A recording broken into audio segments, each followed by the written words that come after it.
Thank you guys for tuning in today while we review the Schwalbe Big Betty and Magic Mary tires. Before we get into the tires, we're looking for some tire jokes. Anybody got anything good that's not so tired and played out? Leave a comment down below, and if it makes us laugh hard enough, we might try to send you out some goodies as a thank you for lightening up our day. So stay tuned, we're gonna check out the Big Betty and Magic Mary combo.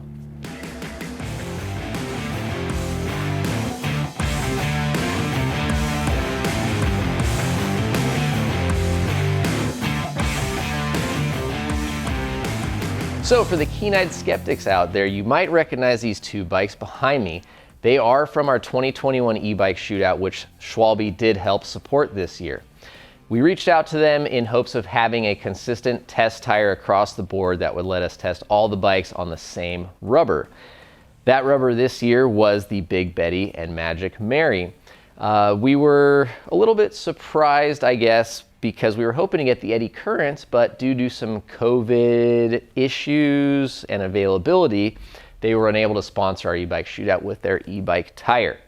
I bring that up because I don't want you guys to think that Schwalbe paid for this review. They did not.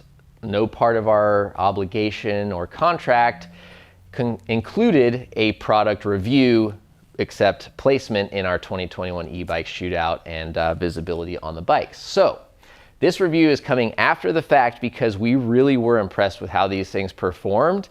And at the risk of sounding like sellout marketing monkeys to everybody, we just wanted to share with you guys our experience aboard these tires. We had 10 guys riding these things in the deserts of southern Utah for 10 days. We put on hundreds and hundreds of miles, tons of elevation, and really had a great experience with no mechanicals and some pretty good notes to report back on. So here we go.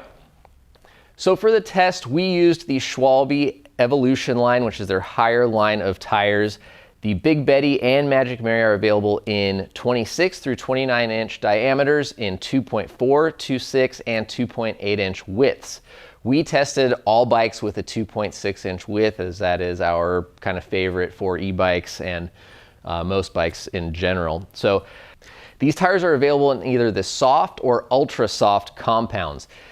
For our testing, we ran the soft compound and used the super gravity casing out back and the super trail casing up front. This was a little bit different for us, being that we're mostly, downhill biased riders and riding heavier e-bikes. We definitely have been more riding the super DH and super gravity tires, so we were quite frankly a little nervous to get on that super trail, especially on some of these 170, 180 mil e-bikes out in the Utah rock. So we were again blown away, which is why we're here. The super gravity casing uses 4 carcass layers. It has the snakeskin protection layer, apex, it has a Kevlar sidewall and a little chafer at the bottom to help protect from rim damage should you bottom that tire out on any rough terrain. For reference, the DH tire has 6 carcass layers and the Super Gravity has 4. The Super Trail, which we ran up front, has 3 carcass layers. Also maintains snakeskin, apex, a little chafer, and a Kevlar bead. So the differences between 6 carcass layers down to 3 is obviously going to be weight, some protection and durability, but also ride sensitivity and ride quality is going to change. So obviously the thinner your tire is, the more easily it conforms to the terrain, the obstacles underneath it, and helps just kind of shape itself around what's coming. The downside to that is those things can then penetrate into the tire, causing rim damage and flat tires and torn tires. So there's obviously a balance you want to find to where it doesn't feel like you're just riding blocks of wood that eliminate the feel of the trail underneath you, but where you're not constantly fixing flats or having to buy new tires. We were happy to say that the Super Trail and the updates that Schwalbe has made to their lighter weight-ish, medium travel-ish trail tires have been duly noted and appreciated by our team. So we're going to start out with the front tire, the Magic Mary. again, like we were saying, last year we spent a ton of time riding the eddy current up front on our e-bikes, which we really loved and still enjoy quite a bit. But as fall hit and winter kind of progressed, we saw some weaknesses in that tire. The blocks on the eddy current are much longer. I think they're even a little bit wider, but the shoulder and the center knobs are definitely longer.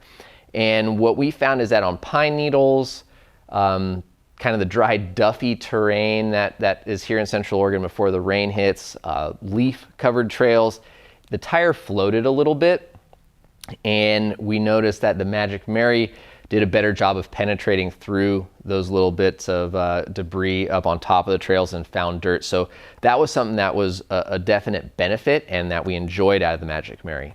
However, we knew we were going down to southern Utah where there's not a lot of leaves and pine needles. Instead, there is a lot of hard pack, loose over hard, and marbly rocks.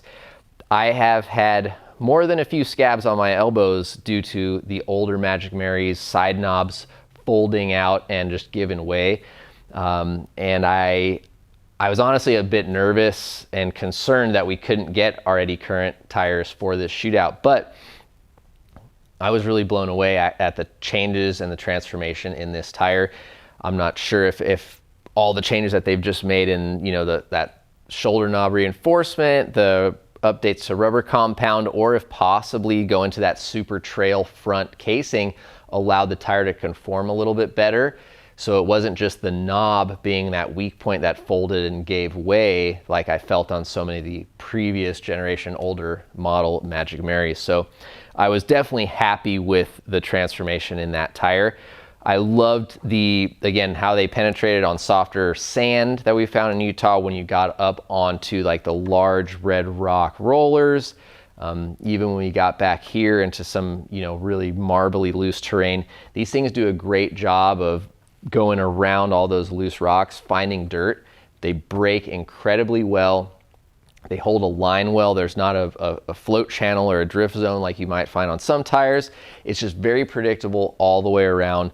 And these side shoulder lugs now hold on hard pack, which is kind of was like one of my big complaints about the old Magic Mary. So stoked on that, and really happy that Schwalbe made us try those super trail tires, because again, we probably wouldn't have opted to go with a tire that light. But due to availability, that's what they had, and seeing how they performed on 170 and 180 millimeter e-bikes coming down, you know, the Grafton descent in Utah, which is some of the rockiest stuff we've ridden in a while, was really impressive. So kudos there for making a lighter weight trail tire hold up to some serious abuse. Moving on to the Big Betty. This is a relatively new tire from Schwalbe, and honestly, it was a tire that we hadn't ridden before the shootout. We rode it a bunch there, have ridden it now that we're back home in Oregon, and it's still as impressive here as it was down there. So really solid tire. Comparing it to the eddy current, I mean, we love the eddy current. We still do out back, and this thing, I would say, is probably a little more versatile all around. It'll penetrate a bit more. It might be a little bit slower rolling. Obviously, we don't have like a lab to test rolling resistance, but in theory, this thing might roll a little bit slower just because of the spaces between the lugs. I definitely think this has more braking power than the eddy current rear.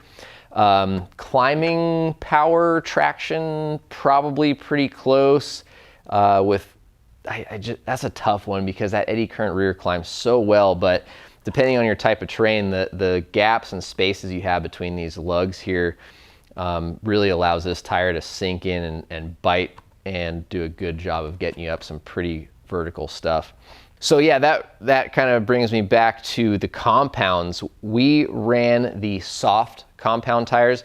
Again, these are available in soft or ultra soft. So we did accidentally mount one ultra soft tire on this Trek rail behind us, and we thought, well, we got 11 other bikes that have these tires on it, so let's just put that one on for a comparison and see how it holds up.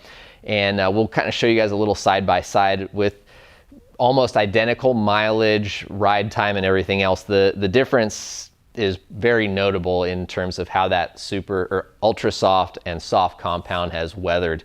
The upside is the traction on that bike was superior. I mean, we were able to just climb up like vertical rock walls and have a blast. Like, that bike definitely won all the hill climb challenges, and I'm sure a big part of that had to do with that ultra soft rear tire.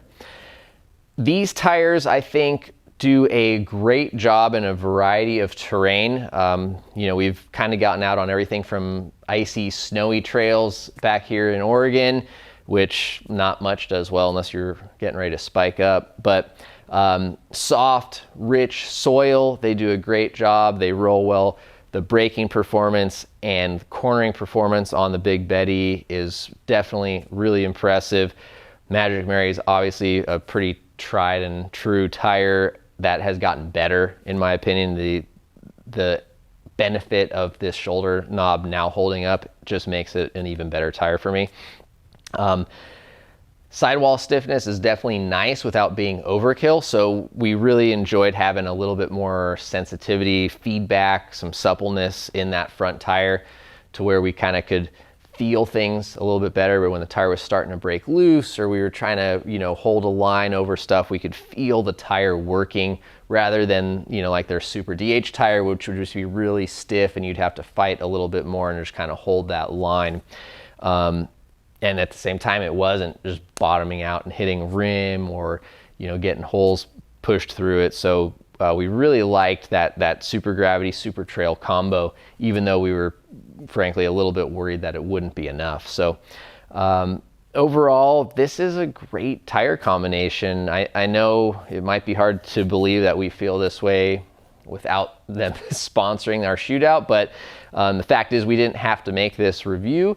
We just thought this tire combo was really awesome, and we wanted to share it with you guys in case you're looking for some new tires as the season's coming up on us. So one recommendation, no matter what tire brand it is, we've heard rumblings out there, things are going to get a little bit tight. So if you can find the tire you like, buy 2 sets. You don't go out there and go toilet paper crazy and get everything off the shelves and start stockpiling, because you might be in a world of hurt and run out of space to store it. But if you can find 2 sets of your favorite tire, get them. And you might want to try these, because they could be your new favorites, since they're pretty high up on our list of tires to ride this year. So we're stoked. We've got some extra sets left over after the shootout, and you'll probably be seeing them on some test sleds here in the future. So thank you guys very much for tuning in. Hope you enjoyed the video, and we'll see you out on the trails.